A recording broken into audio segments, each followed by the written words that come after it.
fresh chicken sandwich from Chick-fil-A that is begging to be eaten. The easiest thing to do would be to stuff your mouth and eat the sandwich, but the better thing to do would be to turn it away and save yourself the bad nutrients and calories. 1 in 4 Americans eat fast food every day. It is the easiest way for people to grab a quick meal if they are in a hurry, driving somewhere, or simply if they don't want to cook a meal. It is known as a more convenient way for people to eat, no matter how unhealthy it is. The fast food industry is one of the biggest industries in the world, and in the U.S. alone, $278.6 billion was raked in as revenue in 2021. The industry has mastered the art of advertising and making its products appealing to people. Hundreds of writers and researchers do studies each year to better understand the health effects of fast food and why people eat it. Fast food continues to get more and more popular every day. Today, I will discuss researchers' findings on the health effects of eating fast food and why people choose to eat it. To start, I will discuss fast food back in the day versus today. In 1921, Walter Anderson opened the first fast food restaurant to ever exist in the U.S. He opened the White Castle, and ever since then, many more fast food restaurants have been added to the collection, such as McDonald's, Burger King, Chick-fil-A, KFC, Culver's, and many more. In Carmen Eng's article, ranked the 50 most popular fast food chains in America, she states, in 2019, the 50 largest fast food chains in the U.S. generated over $200 billion in revenue. Unsurprisingly, McDonald's comes in at number 1 with over $40 million in sales. McDonald's tends to be many people's favorite fast food restaurant, but it is also one of the most common fast food restaurants, with over 14,000 in the U.S. alone. Trailing after McDonald's is Starbucks, Chick-fil-A, and Taco Bell. One thing people may notice now compared to then is the obvious size increase in fast food sizes over the decades. A size large pop at McDonald's in the 1960s is now smaller than the size small pop today. And you can see in the picture that in 1955, there was only one size of French fries, which was 2.4 ounces. And now the small size today is 2.6 ounces, and the large size is 5.9 ounces.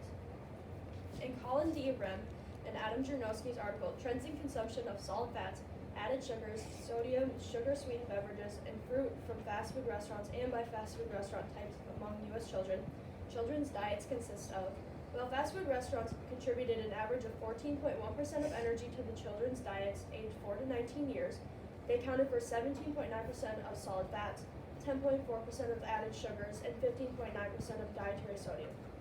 Much of these large amounts of bad nutrients intakes is because of the much larger sizes, ultimately leading to earlier health effects. The reality of fast food today is not what is portrayed in the advertisements. A fresh burger on television is more than likely reheated or a few hours old by the time you get to eat it. The reality is that the old fast food burger has a lot more negative health effects on a person compared to a fresh homemade one. Just because the burger might be old doesn't mean all of its nutrients have been erased. Now that you know some of the differences of fast food from today and back in the day and how it started, let's look at the reasons why people eat fast food. Anyone could call the fast food marketers geniuses. The way they advertise the food on television can really make a person crave what they are seeing right in front of their eyes. Children have been specifically targeted towards eating fast food. Showing fresh chicken nuggets and ice cream can influence children significantly. In Amy Bernhardt's and others' article titled, Children's Reactions to Depictions of Healthy Foods in Fast Food Television Advertisements, the children's recall of apples was significantly different by restaurant, with 80% mentioning apples when describing the McDonald's image and only 10% for the Burger King image.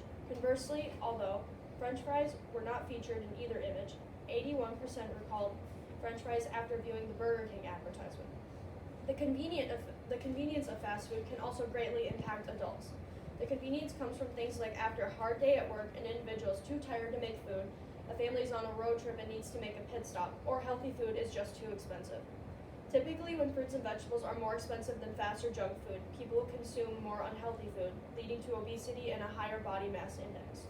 In Mary Baydun and others' article called Fast Food, Fruits and Vegetables Prices Association with Dietary Intakes Among U.S. Adults, Is There Modification by Family Income?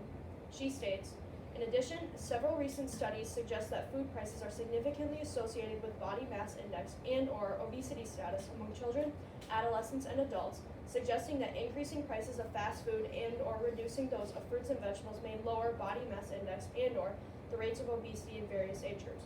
Many people like to eat conveniently, whether it is healthy or not. Another reason people eat fast food is that people are either not educated enough on the health effects or they just think the effects will not happen to them.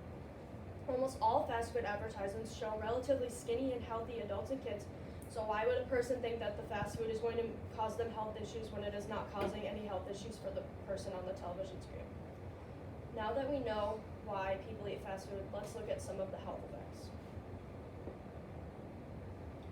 There seems to be an endless amount of health effects of eating fast food. Many studies have been done by researchers to possibly understand these effects and why they happen. Things like heart disease, high blood pressure, and alarming insulin levels are just a few of the physical health effects of eating fast food. Eating disorders are also caused by fast food. In Amadreza Rizzoli and others' article titled "The Effect of Daily Fast Food Consumption, Family Size, Weight Cost Stress, and Sleep Quality on Eating Disorder Risk in Teenagers," they state, regarding fast food, in advanced stages, eating disorders results in the disturbance of food intake and/or absorption, which affects normal physiology, psychology, and health. Abnormal eating habits, poor body weight control, and impaired body image are also frequent, depending on the severity of the disease. Not only are there physical effects, but there are also a lot of mental ones too. Sleep disorders, depression, and anxiety can all result from eating fast food. In Rizzoli's and others' article, they state, "It has been reported that short-term and low-quality sleep has an association with obesity or overweight in youth, and complaints about sleep disturbances are more common among women with higher Pittsburgh Sleep Quality Index scores that indicates poor sleep quality compared with men. A person's overall ability to concentrate and be awake can be affected by eating fast food." Probably the most prevalent effect of eating fast food is obesity. The obesity rate in the U.S. alone could be considered an epidemic because it has gotten so bad, specifically to 42.4%. The percentage continues to increase, especially in young children and teens. In Janet Curry and others' article, "The Effect of Fast Food in Young Children and Teens, Fast Food Restaurant," we find that among ninth grade children, the presence of fast food restaurants within a tenth of the mile of a school is associated with an increase of about 1.7 percentage points in the fraction of students in a class who are obese relative to the presence of a fast food restaurant, at 0.25 miles. This effect amounts to a 5.2% increase in the incidence of obesity among the affected children. Obesity is something that can be fixed, and promoting healthier lifestyles and less promotion of fast food can help to be a solution. In conclusion, fast food has become the normal food intake for many Americans across the United States. Many of these Americans don't realize what they are putting in their bodies until their bodies start to show it. More education needs to be done on fast food because I know myself I could even be more educated. I hope that you learned more about fast food today and its effects along with the why. Thank you for listening to my speech.